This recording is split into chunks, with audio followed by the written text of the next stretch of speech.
everybody. My name is Brian Kelley, and welcome back to Talk of the Town. We try to have something different for you this week. We're interviewing an author of a book called Understanding Other People.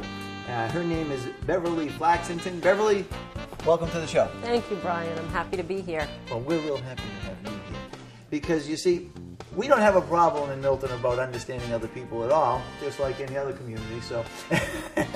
You would be unique. We would be unique, wouldn't we? But I ran into Beverly because I read an article in the Boston Globe by Bella English, and she was referring to some challenges she was having, I believe, in line in the North End at one of the pastry shops, and some people, I guess, cut in line, and she was quite upset about this. She never did get her cannoli the way she liked it. And I talked to Bella. Apparently, did you send her your book? I did. I enjoy Bella's articles so much, and I had read a couple of them, and it made me think of communication breakdowns and understanding other people. So I sent her a note. I asked her if she'd be willing to read it, and she was, and she did. And then she called me and said, "Let's do an interview." Okay. Well, I read her article, and I was fascinated by it because I have an interest. I mean, I think most people do, but I want to get better at communication. And so anytime there's a book that talks about communication, I'm interested in picking it up. So I did. So I called you. Mm-hmm. I got a copy of the book.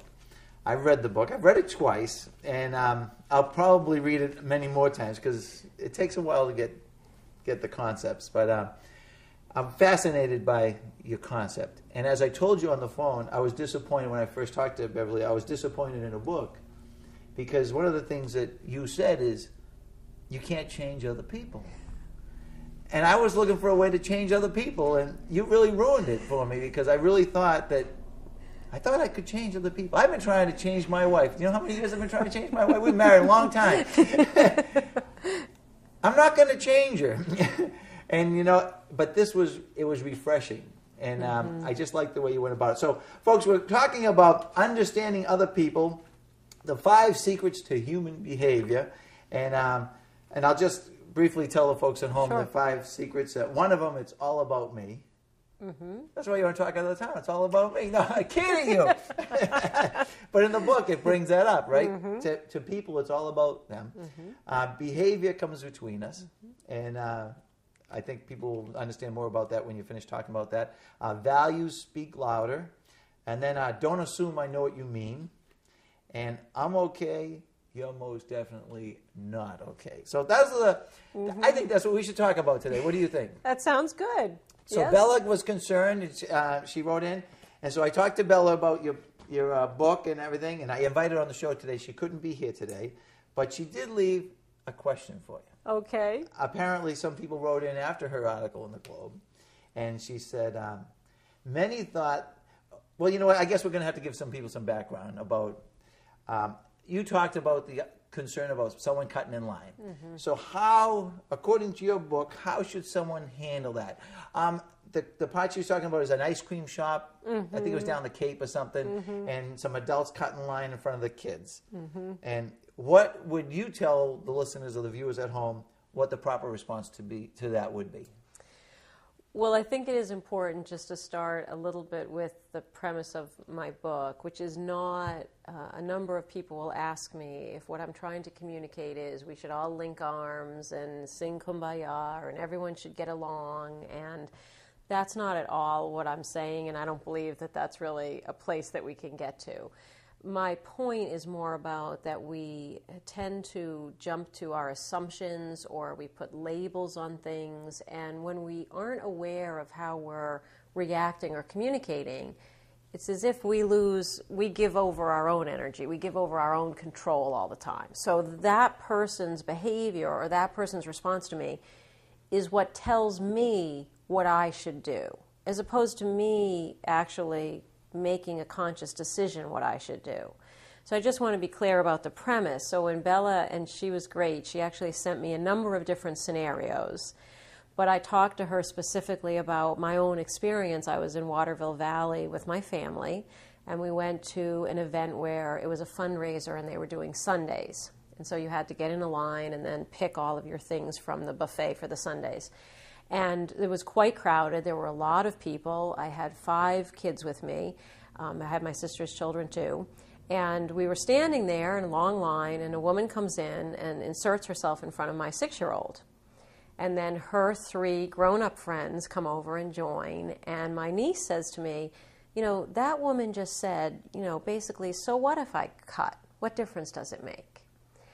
And so I said to my kids, so that this woman could hear, you know, if somebody feels that desperate to get to ice cream, to cut in front of a 6-year-old, then let's let them do it, because we're going to enjoy ourselves anyway.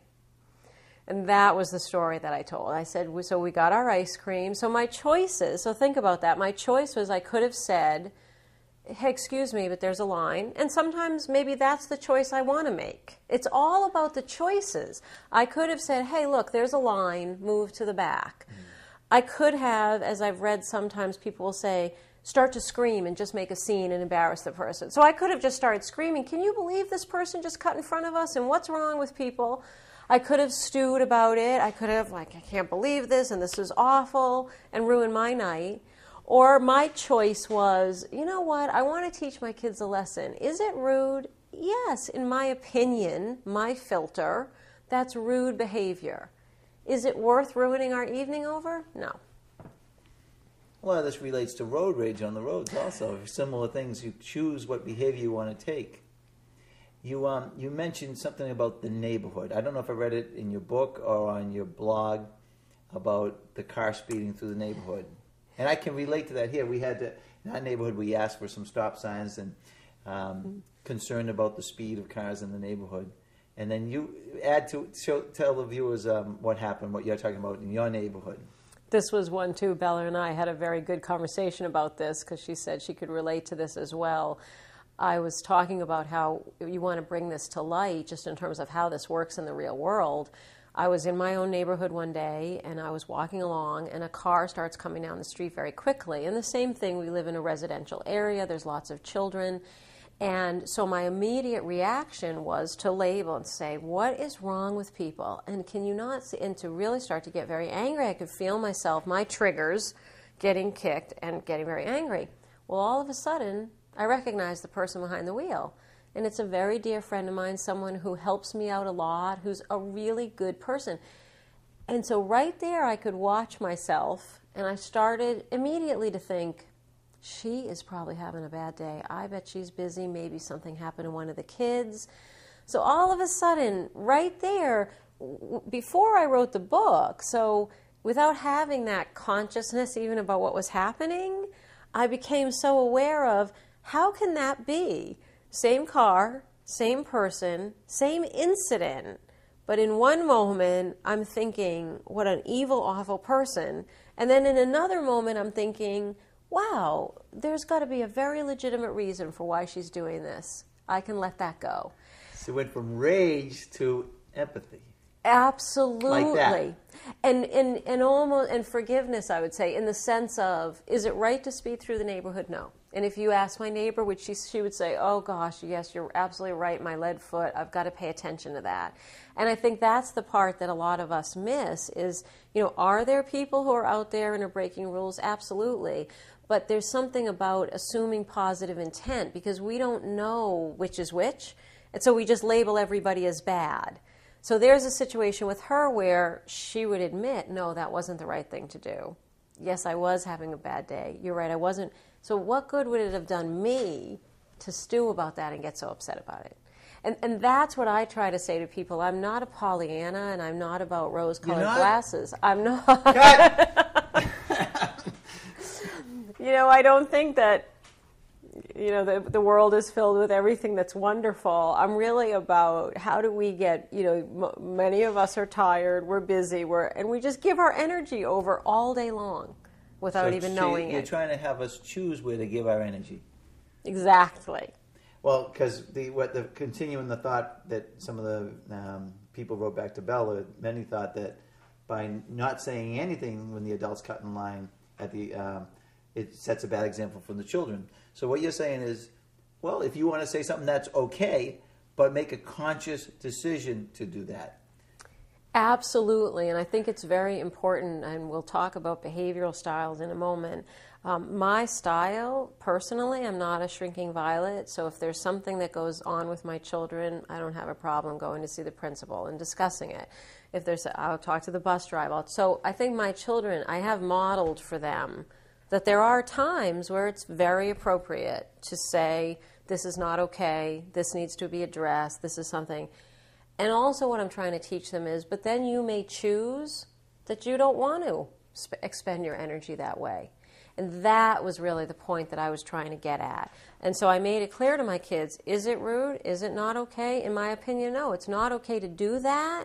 Are we going to ruin our evening over it? No, we're not. Very interesting. Well, it's funny. I like how you say assume positive intent. I mean, I think if we all got better at that, it would be a better world. I'll give you a little example. Recently, I had texted my wife, because she really can't use the phone much at work, so I'll send her a text.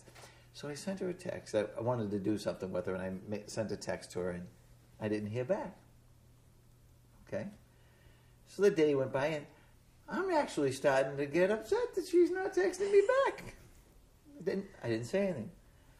The next day, I texted her again about the same topic. Did I hear back? I didn't hear back. I am literally fuming. Now it's a test, right? Now she's really pissing me off. As I used to say as a kid, my father never liked me talking like that, but that's the word that described it. And so later that evening, something happened. My daughter had sent her a text or something, and she didn't get it. And all of a sudden, wait a minute. I said, did you get my text? She says, what text? You didn't get my text. Well, what I found out was we have the Verizon cell phones, and every once in a while you have to update the software on the phone. You have to do a star 223 or something like that, but it just re-establishes a better connection with the network. And so I called Verizon. I said, you know, and my wife has an older phone. She doesn't update it every year like some people. She, you know, it's a little older model. And so I went on, we updated it, did what I said, and all of a sudden, those texts came right in front of me. They came out on her phone.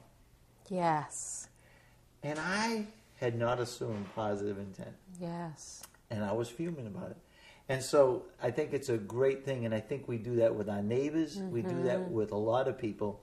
And so one of the reasons that I really wanted you on the show today is because Milton just came through a pretty contentious town meeting, a very long, drawn-out special town meeting. And the topic, the issue, is something Bella's written about lately, about there's a temple in our community that was looking to change the zoning from residential to a commercial overlay district. And there was a lot of issues, and one of the issues is the possibility that they may not be able to stay in Milton. And so it became a very heated and emotional appeal from people who were for the zoning change and for people who were against. I actually found it very difficult as a town meeting member. It was one of the toughest decisions I made because I tried to understand both sides. And I had empathy for both sides, and so it was very tough.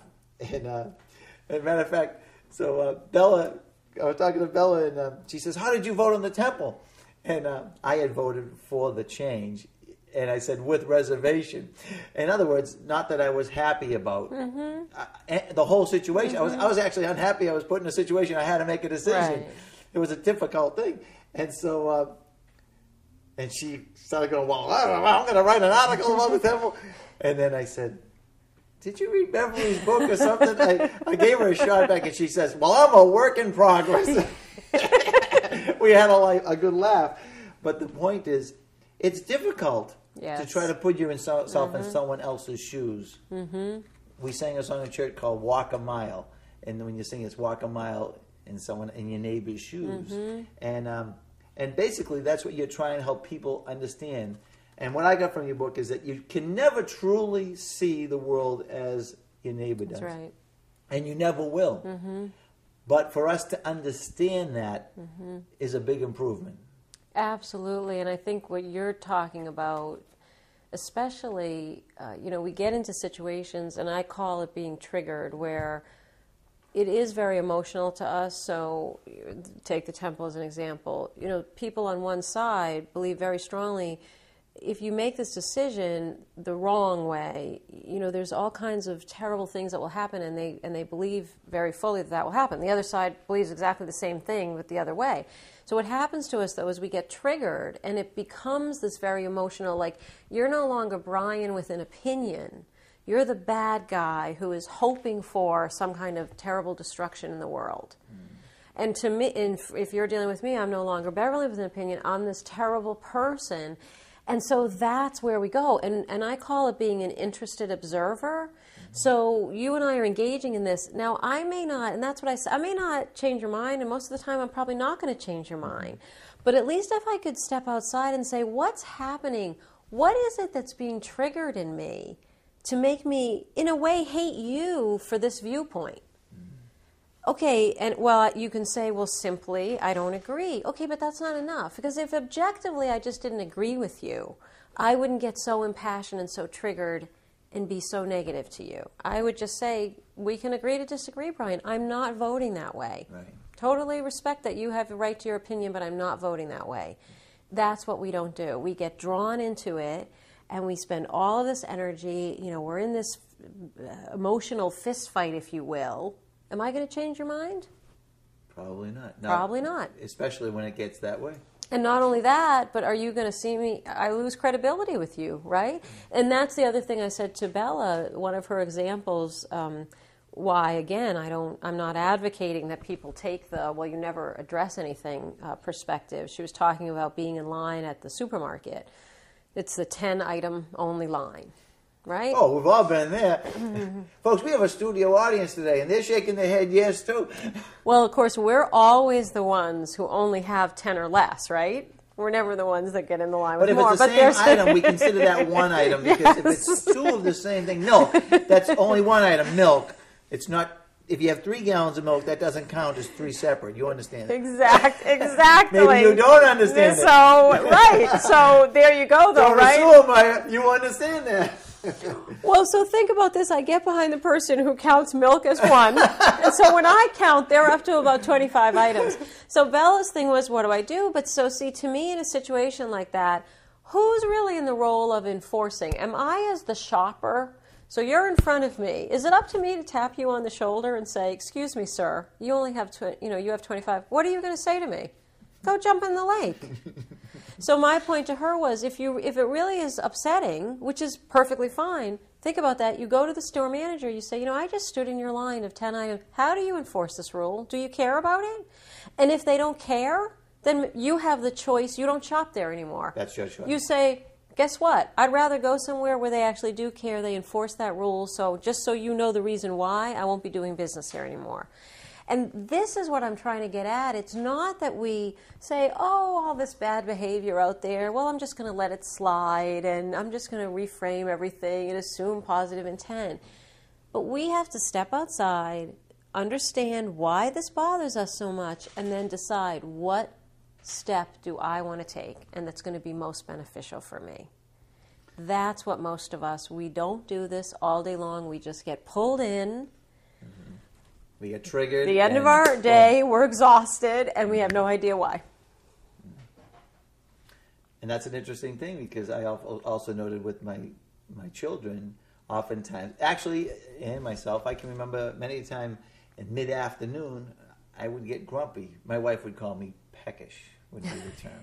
I haven't heard that in a long time. And as a matter of fact, we used to work in the same office together, and around 3 o'clock, she'd bring me in like a hot chocolate or something. And I'd look at it, and I knew. What am I, being a grump? What? I just knew, because if she was handing me a hot chocolate, it's because she would say low blood sugar. She just didn't want to be around me. And then after I had something, my personality changed.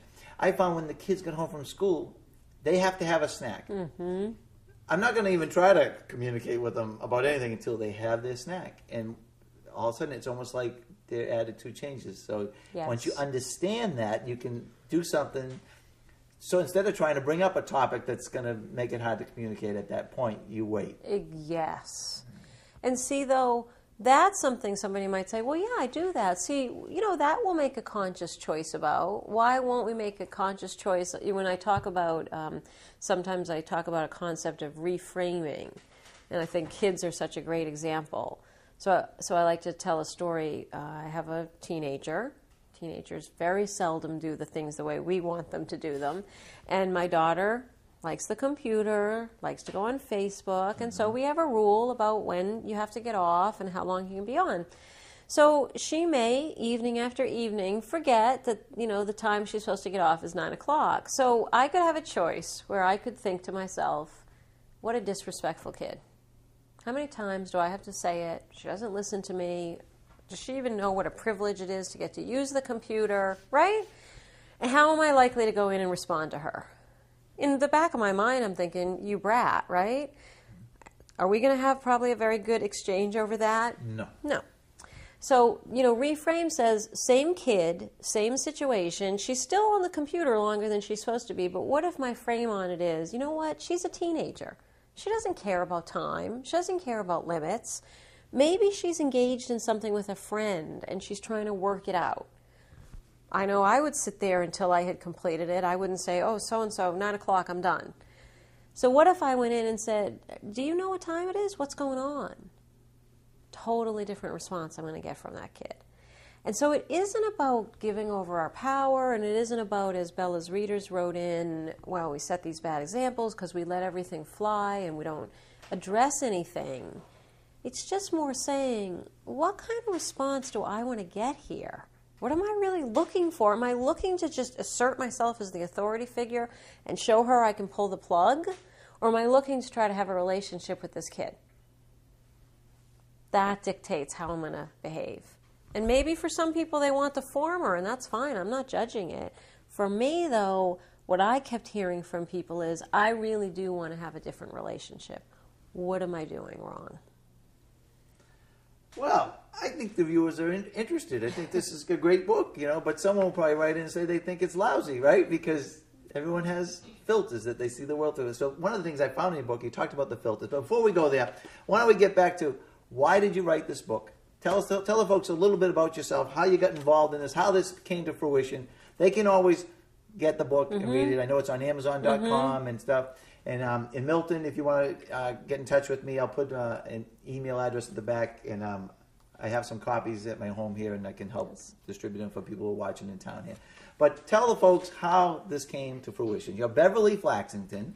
You live locally, right? Is it Walpole? Yes. You live in Walpole. And so now you have a book that's on Amazon.com. That's kind of exciting, isn't it? It is. I actually have a distributor. It'll be in all the major bookstores in about another month. Okay. Yes. Well, tell the folks how this came about, how you got to where you are today. Well, my here on Talk of the Town. I mean, you moved really right up there, real big time. Yes, overnight sensation. You're Many be on years. Leno, Actually, I'm going to go film Show. for national television, The Balancing Act, next month in April in Florida. And that will be on Lifetime Television. So, but my background is that I actually have spent most of my career as a corporate consultant. So I go into businesses that are trying to improve, help them. How do they sell more? How do they get their people to be more effective? And what I kept hearing over and over again when I would be working with these companies is that these people issues would come up. So they'd have an issue they were trying to resolve, but then they'd tell me about infighting that was going on, or difficulties, or the boss wouldn't communicate with the employees, or the team couldn't work together. That was one vignette. And I'm also a hypnotist, so I work with individuals. So I've been hypnotized, folks, so this is not the real me. For much better ends, though, right? So I would have people come, weight loss, stress management, whatever it may be, and we'd go through it, and then all these issues would come up about relationships. So they were having problems with their spouse, with their boss, with their children. Another vignette. And then I do a lot of coaching, and I do a lot of work with behavioral styles. And so I might be coaching somebody, they were looking for a job, they were trying to do whatever thing they want to do in their lives, and communication would come up. And I would find myself in all these different venues with all these different hats that I wear, I would find myself talking about the same thing. And then I started teaching at Suffolk, so I'm a college professor too. And I teach organizational behavior and small business management, and I teach a course called Dealing with Difficult People. So there I am, and again, I'm talking about all these same things. And so it struck me, how could I be at one point with this senior executive of some big investment firm, at another point with this stay-at-home mom who's, struggling with weight, at another point with a college student, but yet I'm telling them all pretty much the same thing about how to be more effective in relationship. And that's when I said, I have to write this down, because there are some common themes that just no matter who you are and where you come from, you can recognize. Now you're going to maybe modify your approach depending on where you're at, but so it was really about the common themes. Well, and so tell us how it came to fruition.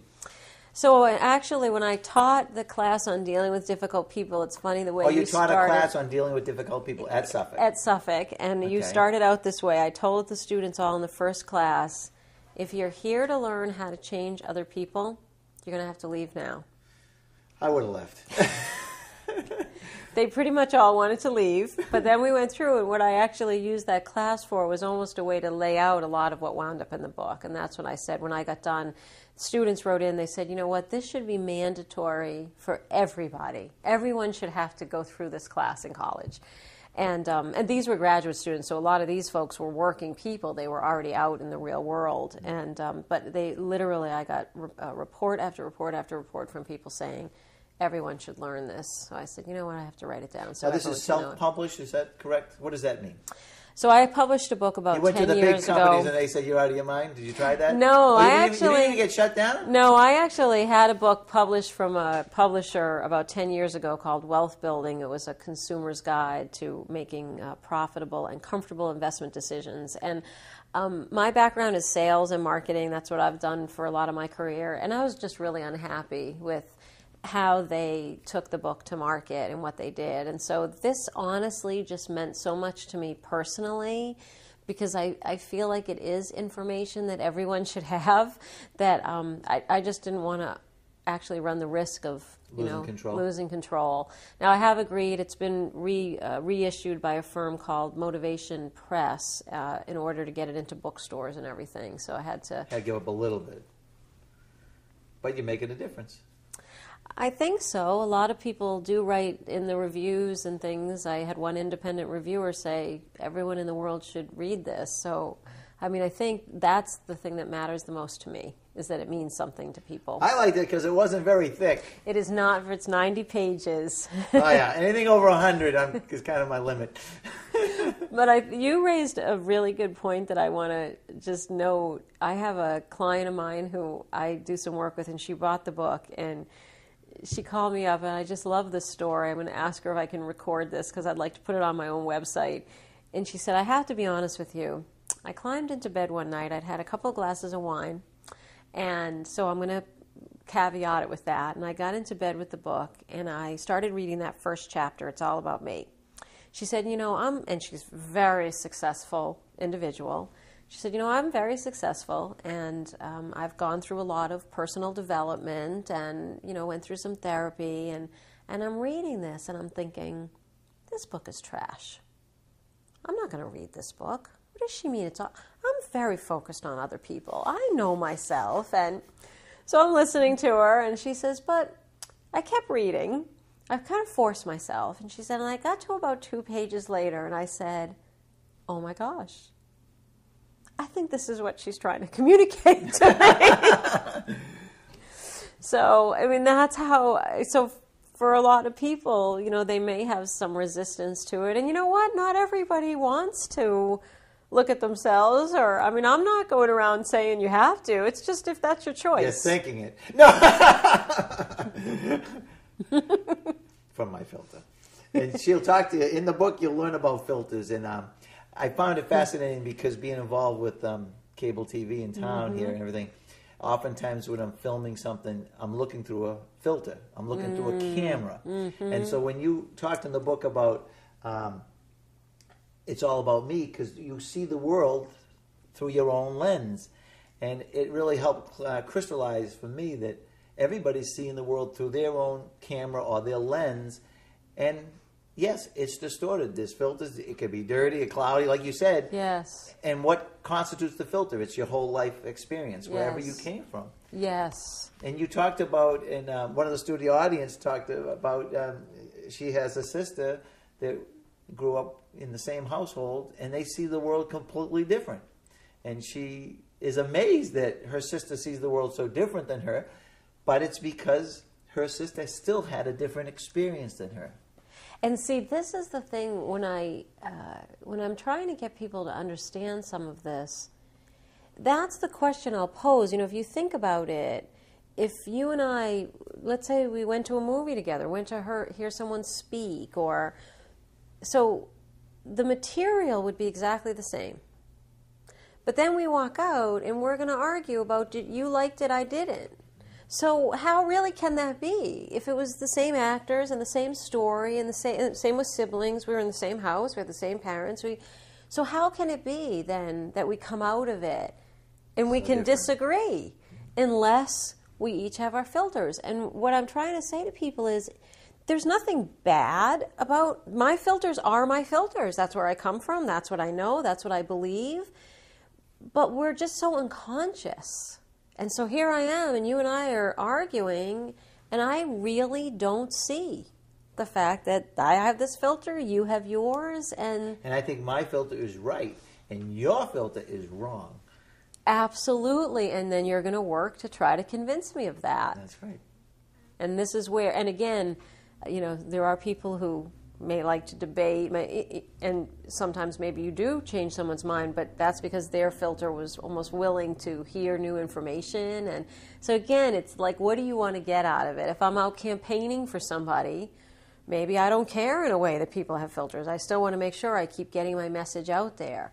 But again, it's just being conscious of, what do I want in this exchange? If I want to connect with you, but I'm fighting with you because you disagree with me, we're not going to connect. So what's the point? You know, what am I trying to achieve? And don't you find people always are more understanding of different viewpoints if it's coming from a friend? So if they like a person and get to know a person, they obviously have more empathy and understanding for them. And see that too, how can that be? You think about with your friends, I have many friends that I may have a disagreement with them about a philosophy on something. We talk about values. Secret number 3 is about values. And we all have different things that we hold near and dear. And so if my value is, let's say it's a utilitarian, return on investment, I want to invest my time well value. But one of my dear friends has a social value, and it's a do-good value, and all. And she takes me to some event and, you know, is trying to get me, well, you know, it's all about just doing good. She's not going to change my mind, but I may respect it because that's my friend. And I say, okay, I understand this is her social value, but she's not my friend. I'm going to say, what? She's wasting my time. What am I doing here? What a jerk. What a jerk. Same thing with people who are late. Some people have a behavior of being late, and some people are very prompt. I often find people that are very prompt through my filter think that people who are late are being disrespectful. And I find people who sometimes are late all the time think people are being prompt or being just too whatever, you know what I mean?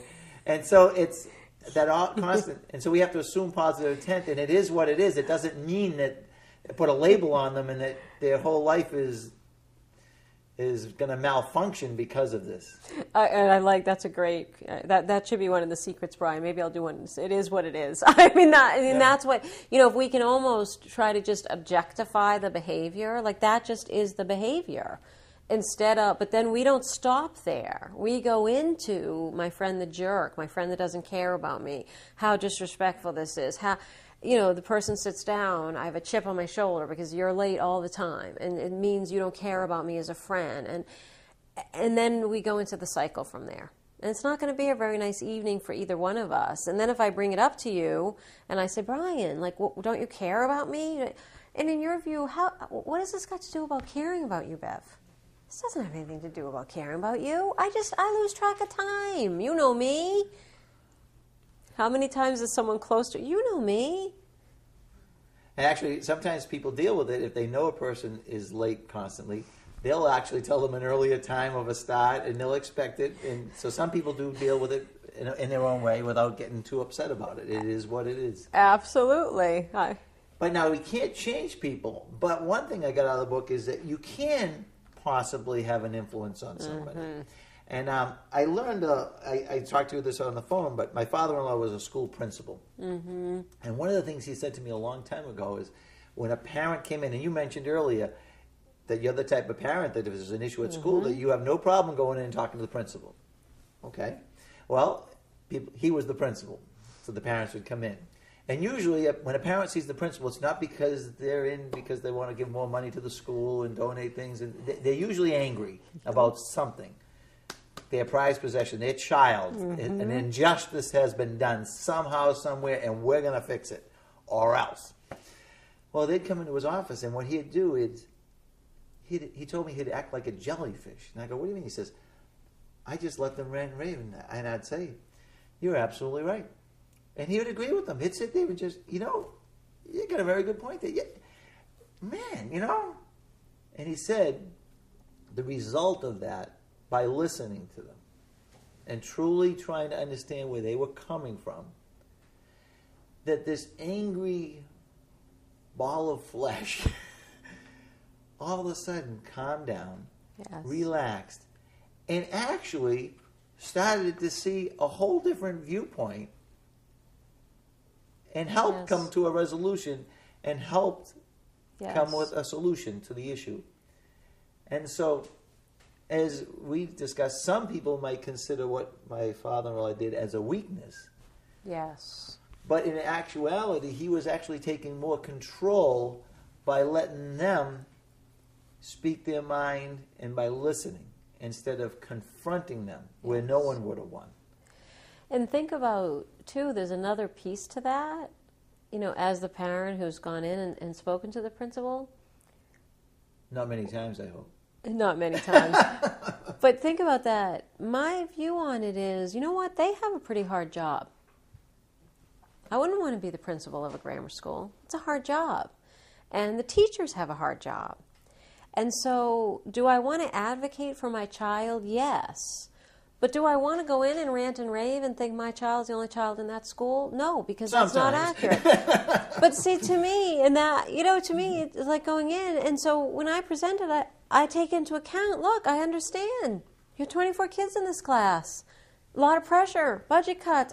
I understand all of that. And then in the midst of it, here's what's going on.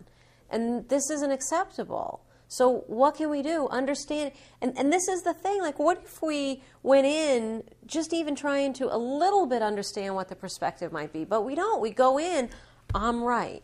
And so the immediate response of the other person, unless you're as self-aware as your father-in-law, the immediate response is, you have no idea. Do you know what we're dealing with here? Budget cuts, our teacher.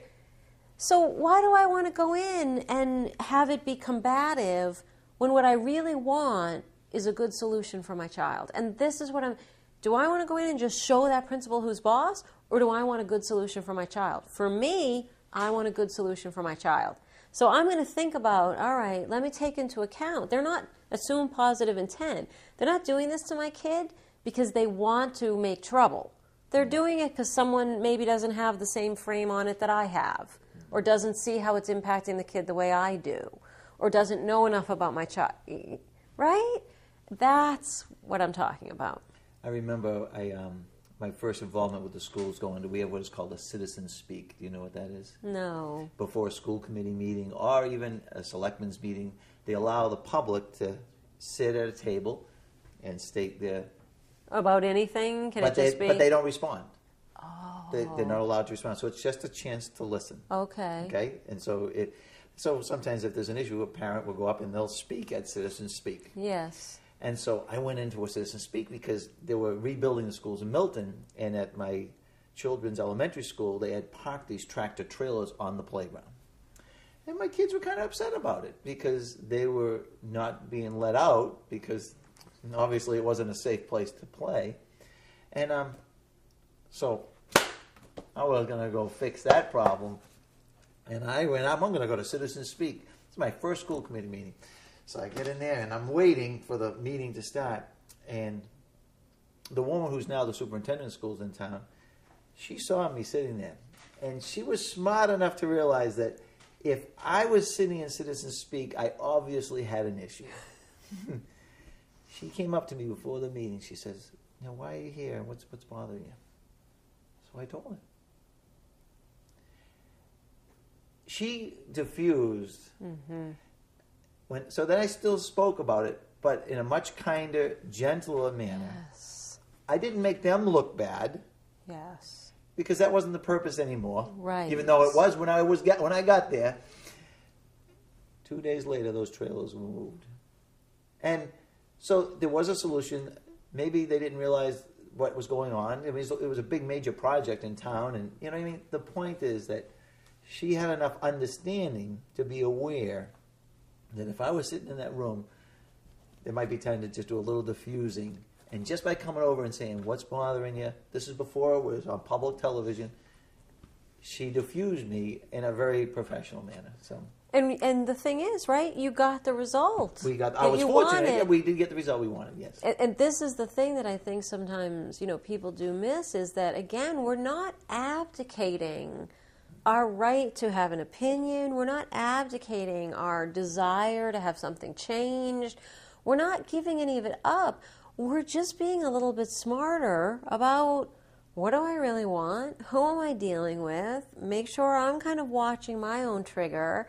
So, if you say something and it sets me off, instead of me just reacting to it, I think, why does it set me off when he says that? What's that all about? It's just, to me, it's about choice. It's just about having more choice. And we actually end up getting a better result many times when we take that approach than when we just go in ranting and raving, and then you're just the town lunatic, right? Oh boy, here's Brian again. I wonder what he's going to be screaming about. Some people might agree. You get tuned out at that point. Right. Oh, God. Well, this is a fascinating book. I know some of the things that you help people with is to become better listeners. And you mentioned already to become what is called the interested observer. I went to a luncheon the other day, and there were a couple of associates. There were a couple of people I was with, and so I tried so hard to be an interested observer. And one of the things you said is when you are an interested observer, you're listening, being an active listener. You're listening to. You're not trying to think of what you're going to say next. You're just trying to listen. And then you said, don't try to jump in with, "Oh, well, that happened to you. Well, let me tell you what happened to me." And with your story, it all comes back to we want to do that. It's all about me. We all want to come back to me. Yes. So I sat there were three of us, and so I was consciously practicing, like you said in the book, and it was the hardest thing. I'm telling you. I like to talk of the town. It's not listen of the town. Okay, so I was sitting there, and so I let these two people start going, and then I just shut up, which is a miracle. Okay, and I watched them and I listened. They were competing. It just blew me away. And then all of a sudden, they did bring up something that I had a story, and all of a sudden I went, I had to bite my tongue. It's not about me. They don't need to hear my story. They don't want to hear my story. And then one of them, they stopped. There was a pause. So I could tell one was dominating, the one on my right. So the one on my left, I just all of a sudden brought back and said, "Tell me about your family." I got away from business, and I said, "Tell me about your family." You could feel a sea change in the whole thing. All of a sudden, this person warmed up. Yes. And started telling me it was his daughter's birthday that day. I said, "Well, did you call yet?" I did. And talking to me about his grandchildren. And I'm telling you, now, if I needed help from that person, and I call that person today, they would go out of their way to help me. Because I listened. Yes. And see, when the person who's now, when Mary Gormley, who's the superintendent of schools now, she's the one that talked to me when I was waiting for Citizen Speak. Mm-hmm.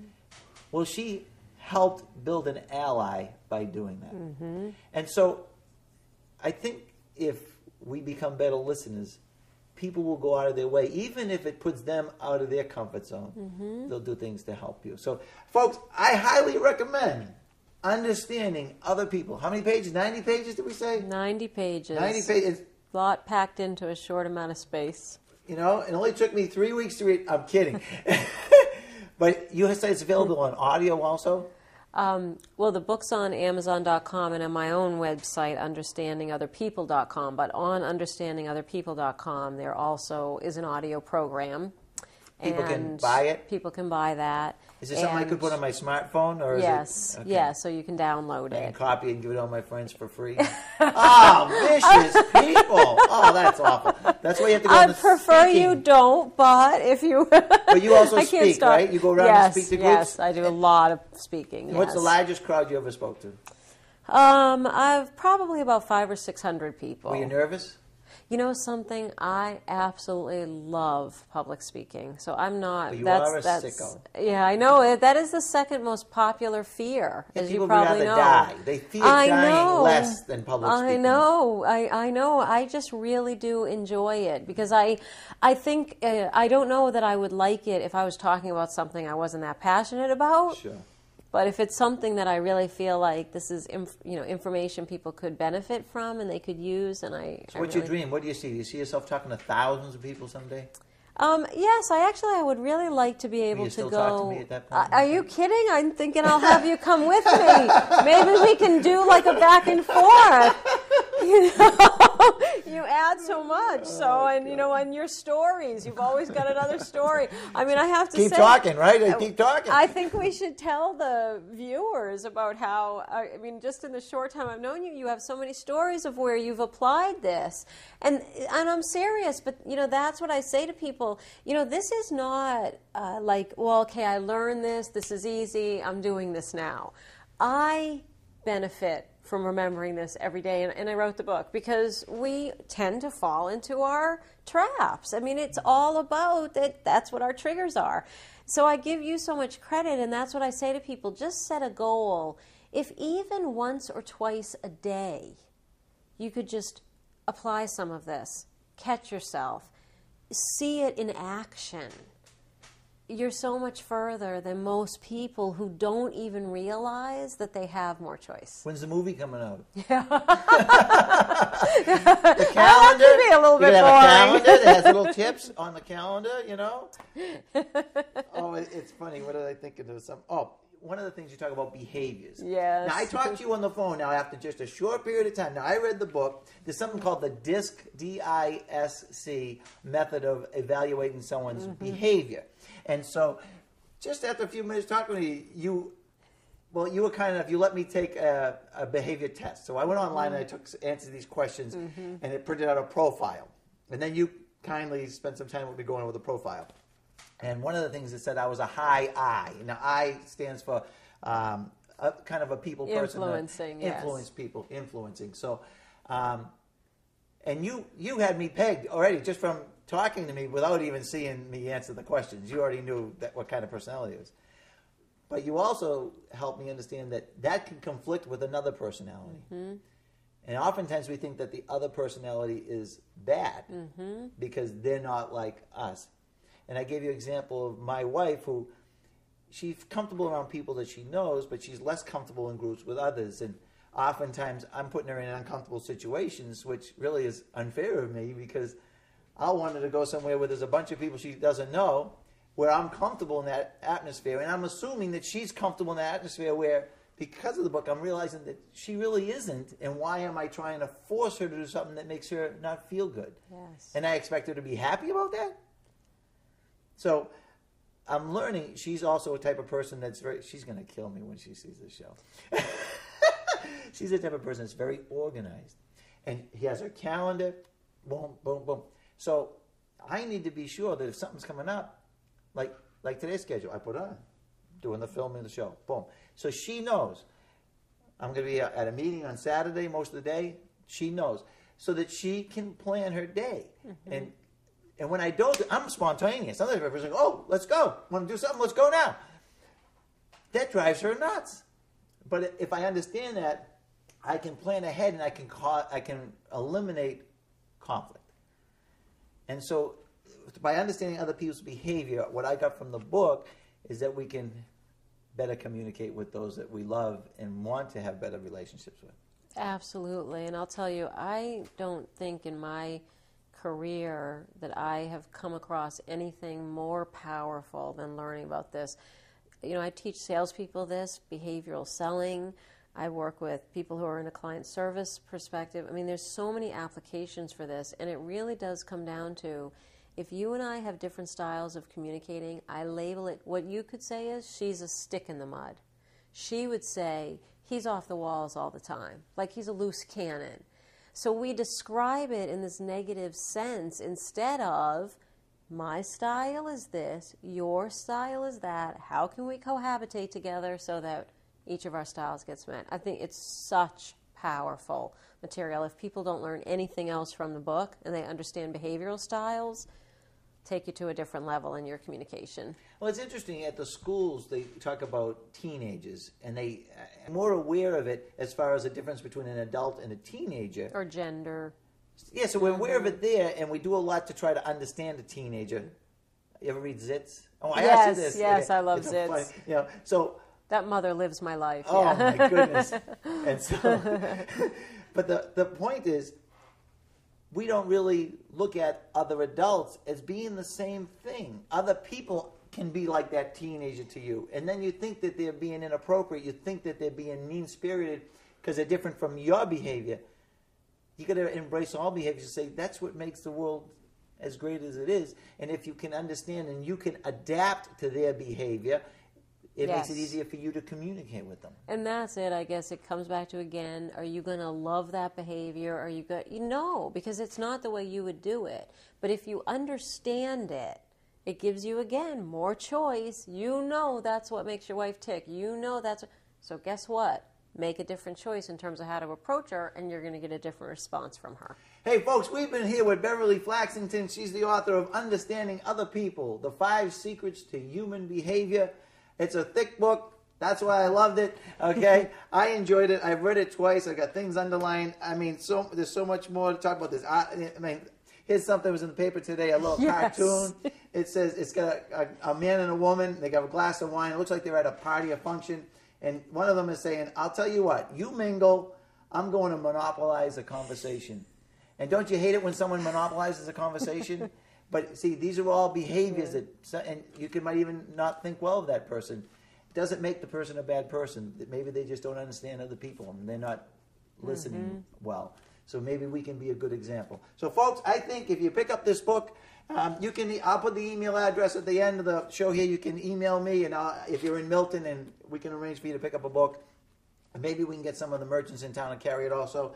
But Beverly, it's been a pleasure having you on the show today. Brian. You've changed my life. I want you to know that. Okay. Now, I don't know if it's for the better or worse. Remains to be seen. I'm suffering because of this, okay?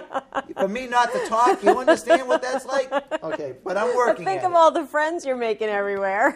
Recently, I was at a meeting and someone said, "Brian, it's not all about you." Well, now I can say, you know what? It is all about me, and it's all about you too. So, folks, it's all about you, and if you want to be a better communicator and you want to have a better quality of life and you want to work at it every day to get a little bit better, hey, you need to get this book.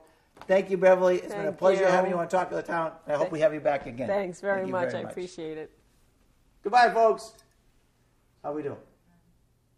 How much time? 53. Seconds left? Oh, no, you got 53 minutes, so you had 7 minutes left.